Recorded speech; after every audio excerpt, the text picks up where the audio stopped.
Hello amiibros, this is Days of GameCube, and yes, I'm pointing at my GameCube. And I'm going to be doing a collection video, and that is why I'm pointing at my GameCube. Now, quick little story before we move on. Really all I know about the GameCube is that I got it in 2015, I think, or 2016 as a birthday gift. That is it. I never grew up with the GameCube like some people. I grew up with the PS2, but not the GameCube. And yeah, that's it. So yeah, here's my black GameCube. It's all nice and it's beautiful. And then I got controller, normal black controller, and then I got this third-party silver controller and 2 memory cards. One that's 16 megabyte memory card and a 251 block memory card, which if you could see right there, if the camera can so gladly focus, it says Bond. James Bond, which you could tell that this was his GameCube and I just bought it off of him.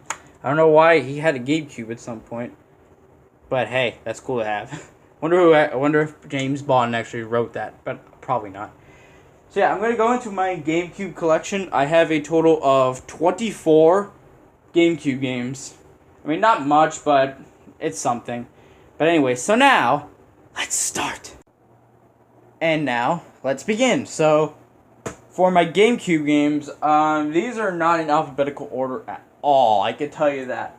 So I'm just going to be picking out every game that I have individually, and if they're part of a series, I'll just grab all the games from that series. So yeah, let's start. So starting with the first GameCube game that I have, and it's Ghost Recon. The first Ghost Recon for the GameCube, and to be honest, I really suck at this game. I've never been good at, like, tactics shooters at all. I mean, it's probably because of the command stuff, which is probably why, and that's it. And if you hear something in the background, it's my air conditioner, because it's hot where I am. But yeah, Ghost Recon, like, let's say, squad-based battlefield combat, the game of the year, now for Nintendo GameCube. Yay! Let's say in the back. Anything special? Probably not. Whoa, 2008! Eastern Europe! Whoa, oh my god. And the disc is green and white. But that's it. I don't really have much to say about the first Ghost Recon because I'm only 3 missions in, and to be honest, I suck at the game. And I think I'm even playing on the easiest difficulty, so I don't know. Alright, next is Lego Star Wars 2, the original trilogy. This is the only Lego game I have on the GameCube, probably because I have most of mine on the Wii. Even then, I don't think the GameCube got a lot of Lego games. I think it only got this one and the first Lego Star Wars, and that's it. But this game, if you like the first Lego Star Wars, or if you like Lego games in general, you're definitely going to like this game, for sure. Because you get to build and battle through the original trilogy. And do stuff that you probably couldn't do in the first one, but it's just a traditional Lego game. That's really all I could say for the game. Alright, and then next is Luigis Mansion, which was a launch title for the GameCube and was my first GameCube game. But let's see, basically this is Mario's version of Ghostbusters without Mario and having Luigi in the spotlight, because why not? I mean, have Luigi in his own game. Yay. May have 2001 be the year of Luigi. Also, on the back, there is a spelling error. Luigi's won a mansion. Beautiful translation. I mean, oh my god. But yeah, the game is pretty short, and there isn't really that much stuff. Like, boss battles aren't really the easiest or hardest things in the world. But it's still a good game. I might get whenever I get a 3DS, I'll get Dark Moon, but I don't know if I'm gonna get the remake for the 3DS because I don't have a 3DS. Alright, and then next is SpongeBob SquarePants: Revenge of the Flying Dutchman. Now this game, believe it or not, was the first GameCube game I beat. I forgot to mention I beat Luigis Mansion, so yeah. But Revenge of the Flying Dutchman, this is a decent SpongeBob game. I definitely recommend the GameCube version over the PS2 version because I've heard that the PS2 version... I can't speak. PS2 version is worse because it has a game-breaking glitch where it freezes during the loading screens, and you can't, See, like, there's no checkpoints or anything. Like, if you just encountered that glitch and you forgot to save like an hour in, you lost all your progress. But the GameCube version, that doesn't happen. So I just recommend this version. But even then, this is a decent game.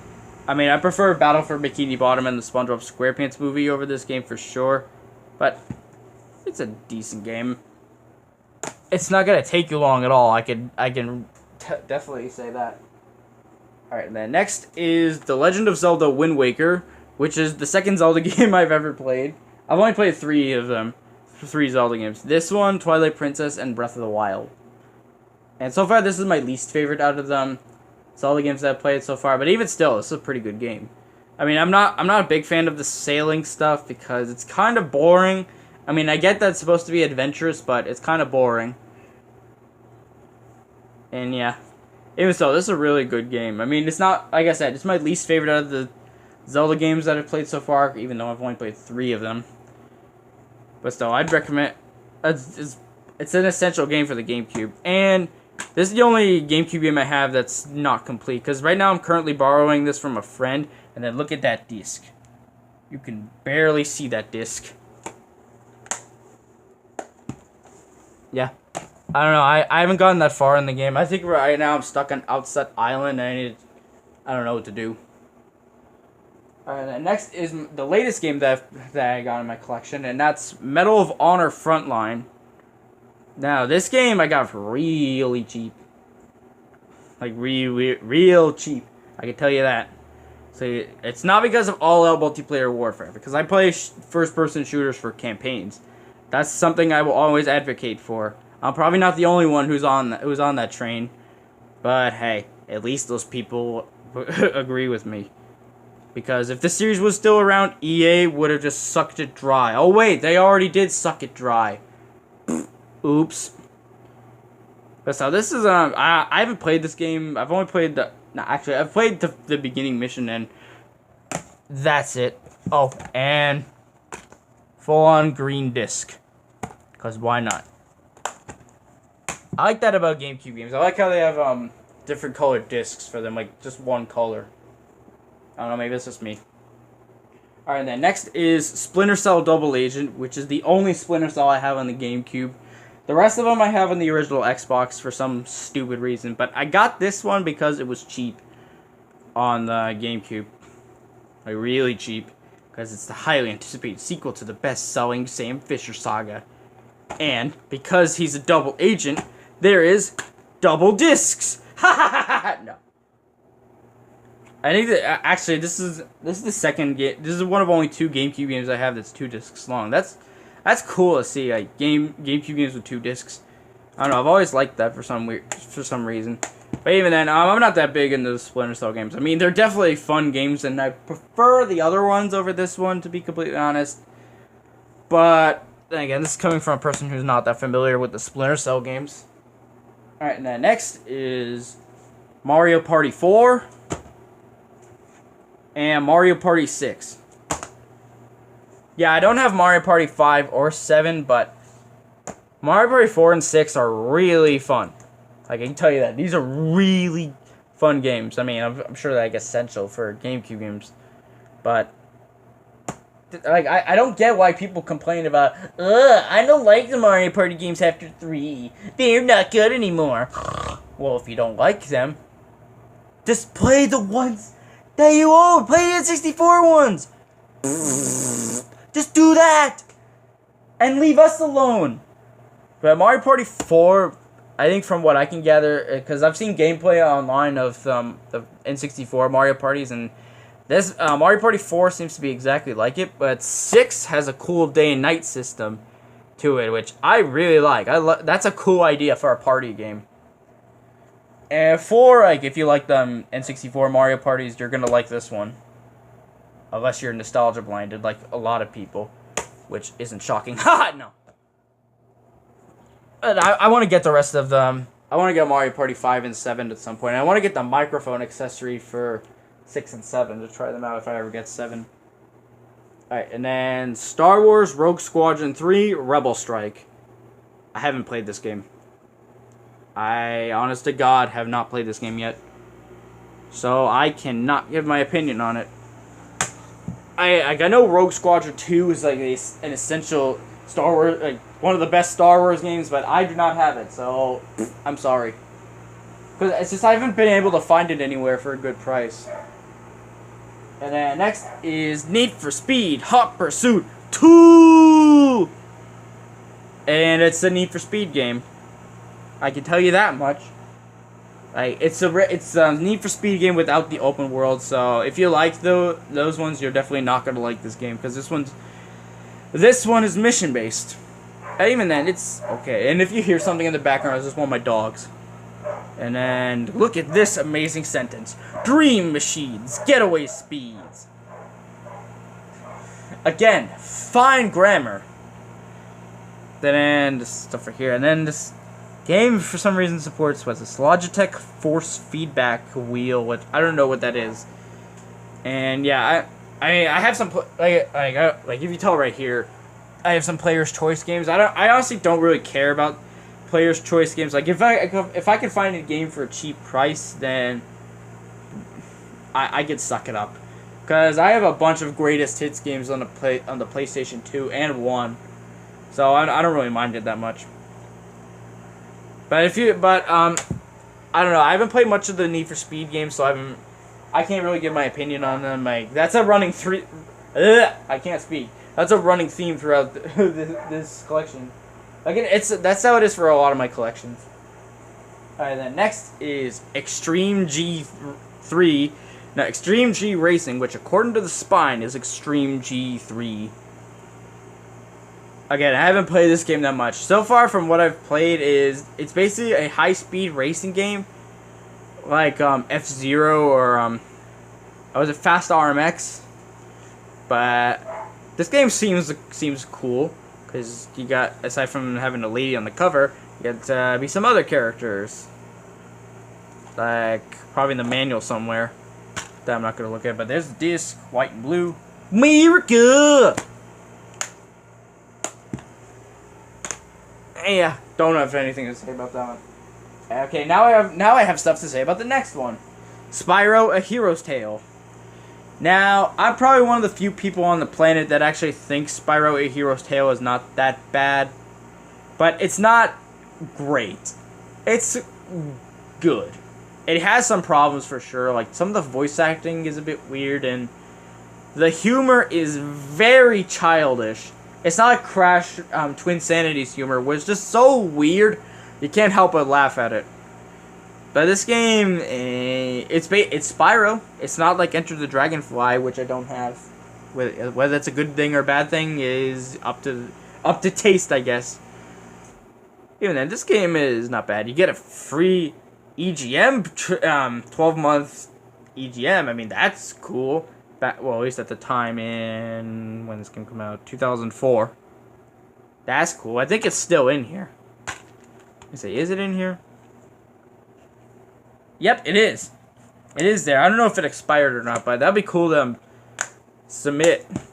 But Spyro: A Hero's Tale, like the game has some problems. Sure, like the story and the villain Red, great name, aren't really that great. But you get to see Nasty Nork, and the gameplay is definitely way better than Enter the Dragonfly, but this is just coming from a guy who's seen gameplay of Enter the Dragonfly.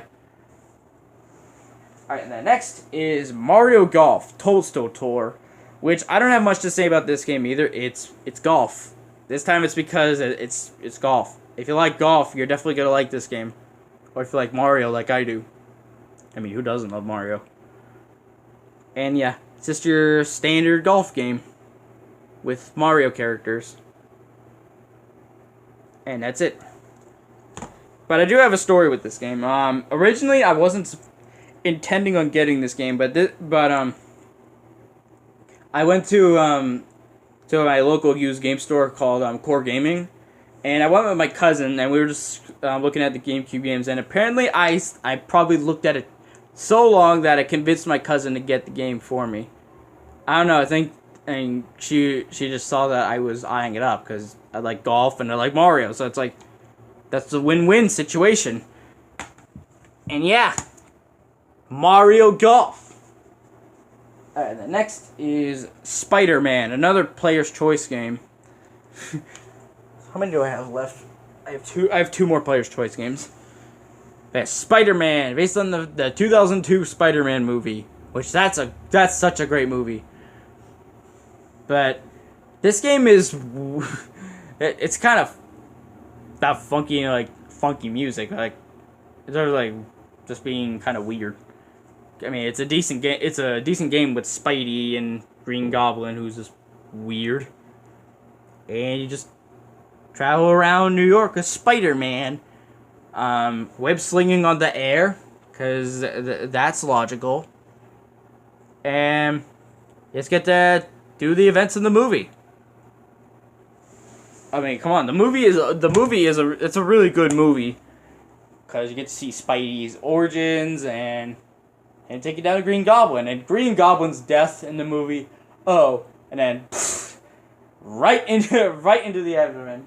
Such a funny and stupid death, but still, it's a good game to go along with that movie. All right, then next is Zapper, One Wicked Cricket. This game is basically a Frogger clone, because basically you have you're confined to grid movement like Frogger, except you're an ant, and there's a bird, female bird. And then all you're doing in the game is the story is basically you need to get your brother back to fix the TV. That is the story. I am not making that up. Instead, it's a decent game because Frogger, like the Frogger games, like they're decent games. I mean, the arcade one's a classic, but I mean, past that, there isn't really much. Yeah, there's your brother. You need to get him back to fix the TV. And yeah. I don't know, I don't know if there's any reviews out there who like give this game like a worthy verdict, because I haven't played the game that much. I've only 3 levels in, so you see, I need to get back into games. Alright, and then next is Tony Hawk's Pro Skater 3 and Tony Hawk's Pro Skater 4. Now, the Tony Hawk's games used to be these awesome sports games. The king of the extreme sports games. And then that dwindled a bit, and then Pro Skater 5, Ride, and Shred just killed it and buried it in its grave. And now these games are rolling in their grave because of those games. But awesome games. Awesome extreme sports games. I mean, I prefer SSX over Tony Hawk. Probably because I've played SSX more, but yeah. But I suck at these games. I can tell you right now, I suck at these games. I mean, I like that I suck at them because now I can laugh at my failures. Because that's normal. But I mean, come on. The Tony Hawk's games. Like before, was it Ride? Started screwing it up. At least you had a bunch of these games. Like, just great sports games. That just make you feel like Superman, but at the same time make you feel like a failed Batman cosplay. It's just like Alright, and then next is Resident Evil 4, which of course is an amazing game. I mean, come on, it's Resident Evil 4. So far, this is my favorite out of the Resident Evil games, and that's not really saying much because the only other Resident Evil game I've played is 5, which take that as you will, but I still want to play the other ones like 7. I want to get 2 remake, the original 2 remake on the GameCube, 1 maybe on the PS1, Code Veronica, 6, what else? Operation Raccoon City, sorry, Umbrella Corp. Sorry, I am sorry, but Resident Evil 4, this game needs no introduction. This game helped pioneer third-person shooters. I mean, come on. This game is amazing. And you want to know how another reason why it's amazing? It's on 2 discs. And they're different colored discs. That's how much effort Capcom put into this game. It's amazing. It's an amazing game. And then next is PacMan Fever, PacMan Fever, it's driving me crazy. Stop! Stop singing! Alright, so PacMan Fever. It's a Pac-Man party game with a bunch of Namco characters. So you got Astaroth from Soul Calibur, Heihachi and Tiger from Tekken, Miss Pac-Man, and Riku from Ridge Racer. I mean, come on! The Pac-Man party game with these guys? Sign me up! Yeah, it's basically well, wait, it says right here, it's the Battle of the Namco Stars. Basically taking on a Mario Party style board game, but instead of mini games happening at the end of the turn, it happens at the beginning. I mean, that's a cool idea for a party game, but what's it? Going in different ranking differently and it depends. I can't speak. Playing mini games that if you go in first, why can't I speak? You get more spaces, and if you rank lower, you get less spaces. So that you strategize on what place you can get, which that's a cool idea for a party game. Alright, then next. Rolling around at the speed of sound. Stop! Stop singing! Alright, Sonic Adventure 2 Battle. I think that so far this is the Sonic game that I've played the least. Which, to be fair, I got it recently. So, I got it on a trip to Virginia in April. So, I haven't played it that much. And, yeah. So far, what I played, like playing, was it City Escape? That's such a great intro. Like, it's one of the best intros you can ever have in a game. Like, just rolling around at the speed of stop. I will stop. But, Sonic and Shadow. Player's choice, yeah, Tails, Eggman, Rouge, Knuckles, and a bunch of Chow in Sonic Adventure. Now, I haven't played Sonic Adventure 1, either on the Dreamcast or the GameCube. So this is the 3D Sonic game that everyone says, yes, this is the best 3D Sonic game, which that's debatable. Because even then I haven't played that much of this game. Battle to save the world or conquer it. I don't know. But Sonic Adventure 2 Battle is... It seems like a good game so far, because Sonic Adventure 2 is probably one of the highlights of the Dreamcast. No, it is one of the highlights of the Dreamcast, for sure. And camera focus. There we go. Alright, then next is Metroid Prime, which is another fantastic game. Just another amazing game. Like, we want Metroid Prime 4, Nintendo. Give us it already. Yeah, Metroid Prime. I've actually played this game a good amount, so I don't remember what I'm going back to get, but so far this game is awesome. I mean, it's Metroid Prime. I don't think I need to say anything about Metroid Prime. It's a masterpiece. It's a masterpiece of 3D Metroidvania games. Because it was the game that helped pioneer that. Alright, and then coming down to the last two games. Started with Super Monkey Ball. Which is one of my favorite GameCube games. Like, it's because, it's an arcade game. Pretty much. Just on a GameCube disc. A yellow and blue GameCube disc. But Super Monkey Ball. It's so simple, but yet it's so fun. Now, it's simple and complex at the same time because it's a physics game. It's a physics platformer in the biggest air quotes imaginable. And you just have to reach the goal. Simple, arcade fun. And there's a bunch of multiplayer mini games I still have yet to play right here. Because this is what I think people remember most about Super Monkey Ball. I haven't played the mini games yet because I haven't gotten any friends to play with. Stuck with a single player, but still, single player is such fun. So simple, yet so complex and fun. I'd recommend getting Super Monkey Ball. I don't have Super Monkey Ball 2 or Adventure or any of the other Super Monkey Ball games. I used to have Super Monkey Ball Jr. on the Game Boy Advance, but I think that was stolen or I lost it. Alright, and then the last GameCube game that I have is Super Mario Sunshine. Super Mario Sunshine. I don't even know what to say about Super Mario Sunshine. Like, the game is like amazing, but to be honest, it's my least favorite out of the 3D Mario games, which isn't saying much at all, because it's still a great game. Because using FLUDD and traveling around Isle Delfino with FLUDD, but there's some problems with Super Mario Sunshine. Like, the physics are really wonky in the game, and there's some really absurd and annoying missions. Like the watermelon, the pachinko machine, the lily pad ride of death, bringing the Yoshi to that island. Like, there's some obnoxious and annoying shines to get, which I haven't gotten to those yet. I don't know if I've tried the pachinko machine, and God, that's annoying. But aside from like some control issues and the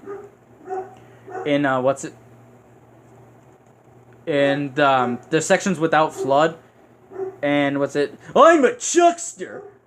This game is still a great Mario game. And that is all of my GameCube games. So thank you all for watching the video, and please comment, like, and subscribe. And next video is going to be my original Xbox collection or my Switch collection. Probably my original Xbox collection. And then I'm going to do some more Let's Play videos on South Park: The Stick of Truth and Skylanders. And yeah, so shock the world and us, amiibros. Goodbye.